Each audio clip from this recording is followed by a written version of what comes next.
የያፌት ሴራ አሁንም አላበቃም። ሉሊትን አፍኖ በማስወሰድ እንዲሁም አስደብድቦ በር ላይ በመጣል ሁሉም ሰው የተደናገጠ ይሆናል። ሰላም ጤና ይስጥልኝ ውድና የተከበራችሁ ውድ ተመልካቾች ሰላም ሰላም ብያለሁ። ሰላማችሁ ብዙ ተረፈ ይበልኝ። ይህም ቪዲዮ ላይክ፣ ሼር፣ ሰብስክራይብ በማድረግ ቤተሰብ የሆኑ ቀጣይ ፓርት ሐረግ ድራማን ይዤላችሁ መጥቻለሁ። እስከ መጨረሻው ድረስ ተከታተሉኝ። ያፌት ሉሊትን በማፈን እንዲሁም አይኗን በማሰር ጨለማ ቦታ ወስዶ ጣቷን እንደ በምላጭ እንደ ተረተራት እናውቃለን። ሁላችንም ይህን ነገር ያየነው ተደናግጠን ነበር በጊዜው። ያፌት እንግዲህ ሉሊትን በምንድን ነው ያገኛት? እንዴት ያገኛት? በምን ምክንያትስ ነው የደበደባት? ሉሊት እንግዲህ ብዙ ገንዘብ ሰጥቷት ቤት ውስጥ ያለውን መረጃ አቀብሊ በማለት ያን ነገር ስላልተገበረች ነው። ምክንያቱም ብዙ መረጃዎች እሷ ጋር እንዳሉ ያውቃልና ያፌት።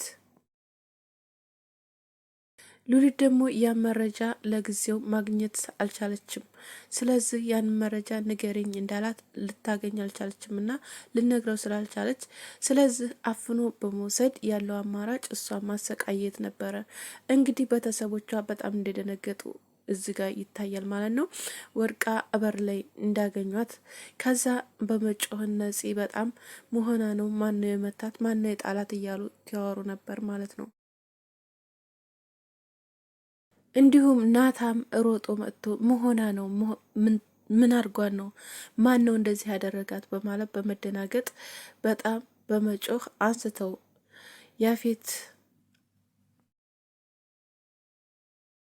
ይሄ ሁላ የያፌት ስራ ነው እኔ አውቃለሁ ትትልም ተናገረች።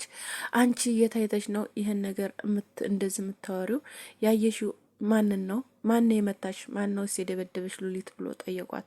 ሉሊት ለመናገር ፍቃደኛ አይደለችም። ምክንያቱም ስራዋ የእሷም ስለሆነ፣ ምክንያቱም ስራዋን እያሴረች የነበረው ከሱ ጋር ስለነበረ ማንም ሰው እንዳውቅ አልፈለገችም። ቢንያምንም አሳፍኖ ለመውሰድ ሞክሮ ነበረ። ቢንያም ግን አፍኖ አልወሰዱትም ነበረ።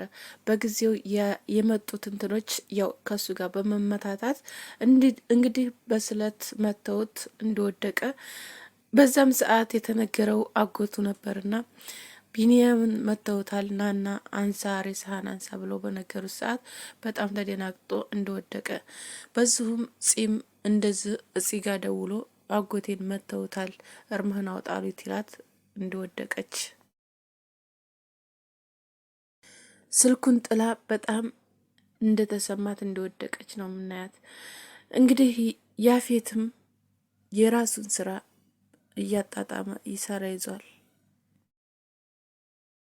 ምክንያቱም ይህንን ስራ የሚሰራብን ማን ነው እያለ በጣም እየከነከነው እንዲሁም ለማጣራትም እየሞከረ ነበረ፣ ግን ሊያገኘው አልቻለም። እሱ ግን እንደዛ የሚያደርገው ናታን በጣም ተጠራጥሮ ነበረ። ናታን እንግዲህ ከዚህ ቤት እንደዚህ እያወጣ ማንን እንደዚህ የሚደበድበው ወይስ እያፈነ እንደዚህ እያወጣ የሚጥረው ማን ነው በማለት በጣም እየተጨናነቀ እያሰበ ነበረ። ግን በቢኒ መውደቅና ቢኒ ተገሏል በማለት ቢኒ ግን አልተገደለም። ያው በስለት እንደመቱትና ሆስፒታል እንደገባ ነው የምናውቀው። ይህንን ያላወቀችው ኢፍራታ ገንዘብ ከዛም ብላ ያሰባሰበችውን ገንዘብ ደግሞ እንዳገኘባትም አይተናል። ያን ገንዘብም አግኝቶ ገንዘብ ተየት አምጥተሽ ነው? ብዙ ገንዘብ አገኘው ብሎ ጠየቃት። ኢፍራታም ያጠራቀምኩ ገንዘብ ነው፣ ምክንያቱም አንተ ስጠኝ ትልህ ልሰጠኝ ስላልቻልክ፣ ስለዚህ አጠራቅሜ ለአንዳንድ አስቤዛዊ ለመግዣ ነው ትትልም ተናገረች። ይህ ሁላ ገንዘብ ተየት አመጣሽው ብሎ ያፌትም ተናገራት። እሷም በዛ ሰዓት ይህን ኩላ ገንዘብ ይዘሽ እንዴት ትጠይቅኛለሽ እኔን የኔ ቆንጆ በማለት የማባበል ስራ እየሰራ ነው። ሴራው ግን ተኋላው በጣም የጠነሰሰው ሴራ ከባድ ነው። እንግዲህ ለእሷም ምንም አይጠቅማትም። እንግዲህ የሚጠቅማት ነገር ምንም እንደሌለ ታውቃለች። ምክንያቱም ይህን ሰውዬ እንዴት ነው የምከላከለው ወይስ እንዴት ነው የተዝ ሰውዬ እጅ እምወጣው በማለት በሀሳብ እልም ብላ ሄደች። እጽ ጋ ደውላ ደህና አይደላችሁም ወይ ብላ ጠየቀቻት። ይህንን ነገር ትሰማ ምን አዲስ ነገር አለ የተሰማ ነገር አለ ወይ ብላ ጠይቃት፣ ምንም አዲስ ነገር የለ ብላ እጽ ደበቀቻት ሁሉንም ነገር። ምክንያቱም የሉሊትንም መመታት አልነገረቻትም። በድጋሚ ደግሞ የቢኒ መመታት አልተናገረችም። ቢሚም ተመቶ ሆስፒታል እንደገባ አልነገረቻትም። እንዲሁም እናቷም አልሰማችም።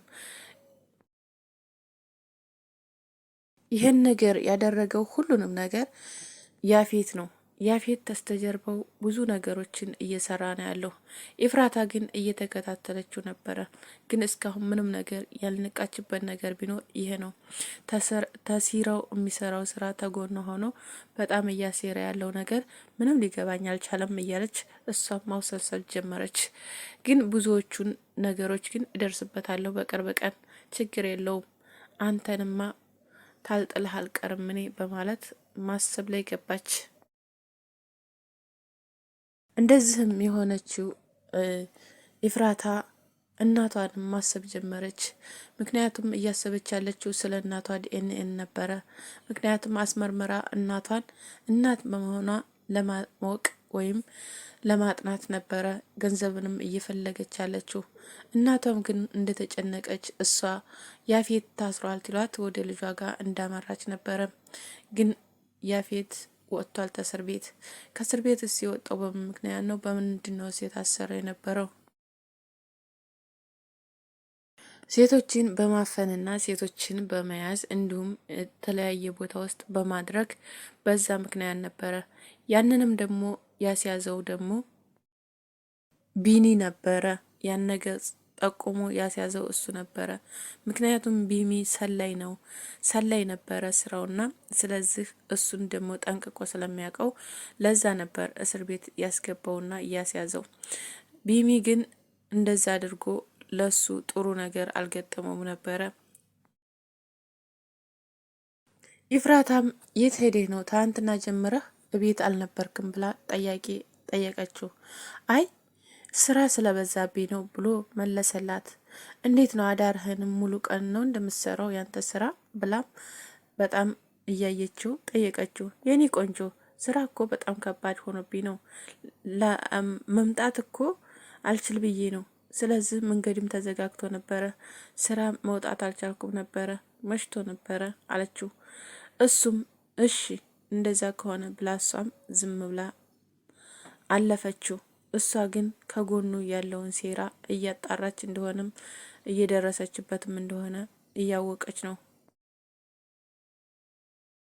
እያወራዎች ግን በሀሳብ እየሄድች ነው። በሰላም ነው ኢፍራታ የኔ ቆንጆ አላት። አይ ሰላም ነኝ፣ ደህና ነኝ። ምን ነው? ምን ፈልገህ ነው? ለምን ጠየቅኝ? አይ እኔ ጋ እኮ አይደለሽም፣ በሀሳብ ሄደሻል አላት። አይ አንተ ጋ ነኝ። ምን አስበህ ነው? እሲ ምሳ በላሽ ወይስ ቁርስ በላሽ ትላት። አይ የኔ ምሳ መብላት የኔ ቁርስ መብላት አያስጨነቀህ ብላም መለሰችለት። እንዴት አላስጨንቀኝም?